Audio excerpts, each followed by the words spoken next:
Hell no. Oh, hold on. I gotta ask you something though. So you said you think Terrence Crawford gonna beat me because how he beat Sean Porter. But Sean Porter was a shell of himself when he fought Terrence Crawford. Because Sean Porter had a fight right before Terrence Crawford. I forget the dude's name. It was like a white guy. You can look it up. But it was trash. It went 12 rounds. It was super bad.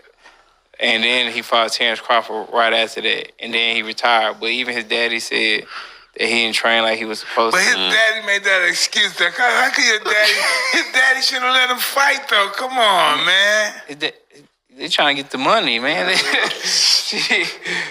But listen, he should have said, "Hey, my father is a great fighter." He can't say my son did this. I don't think he should fight. That hurt the fighter credibility. I'm just being honest with you. As far as saying that and doing that, would you ever do that to your son? Go up and say, "Hey, no, he didn't train. He's bullshitting and this and that." So it has to be like an excuse. Yeah, that's not even an excuse. That's just That's just bad sportsmanship. That's just bad attitude. You should have said the better man won tonight. You know. Yeah.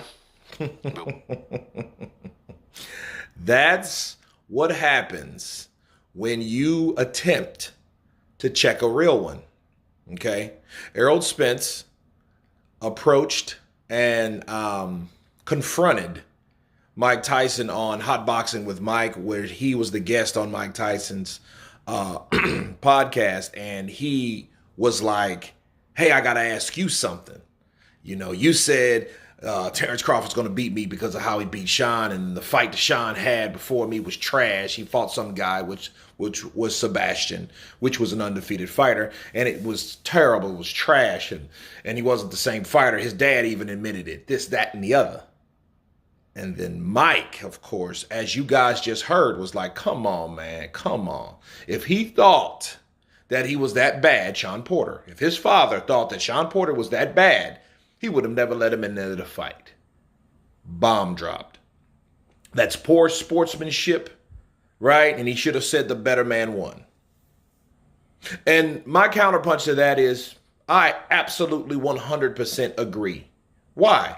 Because if you look at Sean Porter and you look at his pedigree and you know Kenny Porter, I know Kenny Porter. Kenny Porter is an extreme trainer. Okay, I don't think that Sean or his father would be confident enough to go in there with Terrence Crawford if they didn't think they were ready. You know what I mean? If it was the best training camp or not, I don't know that. You know, but here's the devil in the details in this situation. They asked Kenny Porter, okay, why did you stop the fight? Okay. And that's what he said, because I didn't like the way he prepared himself in preparation of this fight. Okay. They didn't ask Kenny Porter, it's like, "Oh man, why did he get beat?" No, he just said, "Why did you stop the fight?" He stopped the fight, and then he based his reasoning on stopping the fight because, hey, yeah, well, I felt that he wasn't prepared. I didn't think he prepared himself. Therefore, I stopped the fight when he started getting hurt. But then here's the thing. Sean Porter was up. Sean Porter was a guy that's always extreme. He's always a tough commodity for anybody. And he didn't stop that whatsoever. You know, and that's a narrative. Okay.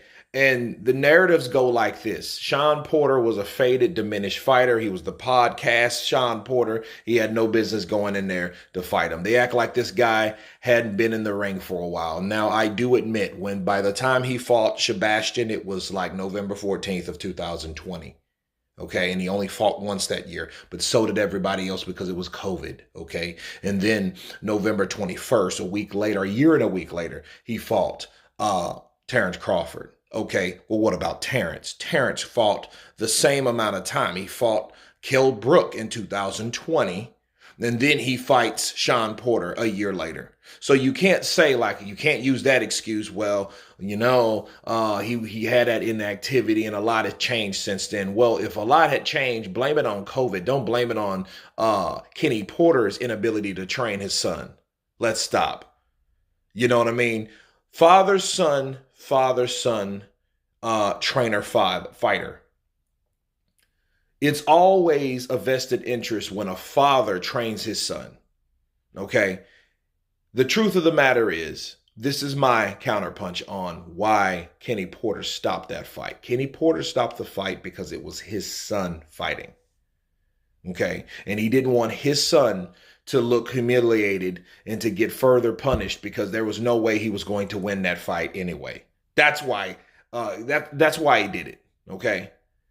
All right, because Kenny was like, you know what? He's dropped twice in the 10th round. He's not coming back from this, and let's pull the plug. Okay, it wasn't because of his prep, because again, look, Kenny Porter is an exceptional trainer, and he's a thorough trainer. You know what I mean? I spent time with Kenny Porter, and Kenny Porter, his training techniques are on point, and he doesn't stop. He's thorough, and he doesn't give a shit on how you feel. He doesn't believe in overtraining. Let that sink in. He does not believe in overtraining. He's a thorough trainer. I wouldn't be surprised if he was a Marine. If he would have went into the military, he would be in a Marine. That would be his branch because he's that extreme. Okay, so shout out to Mike Tyson for just saying that, like, that's bullshit, because if he didn't feel that way, he wouldn't have let him in the ring. Errol Spence, so go take that shit somewhere else. You guys tell me what you think of Tyson, Mike Tyson, responding the way he did against Errol Spence. And he even asked Errol Spence Jr., which is actually Errol Spence's father, hey, you would have sent your son out there knowing that? And his father said no. So there you go. Okay. So the credibility, he's like, hey, that's just bad sportsmanship. You don't do that. That's just an excuse at the end of the day. But anyway, you guys tell me what your reaction is from Mike Tyson responding to the confrontation of Errol the Truth Spence. Of course, please subscribe. And you guys been Counterpunch. Peace!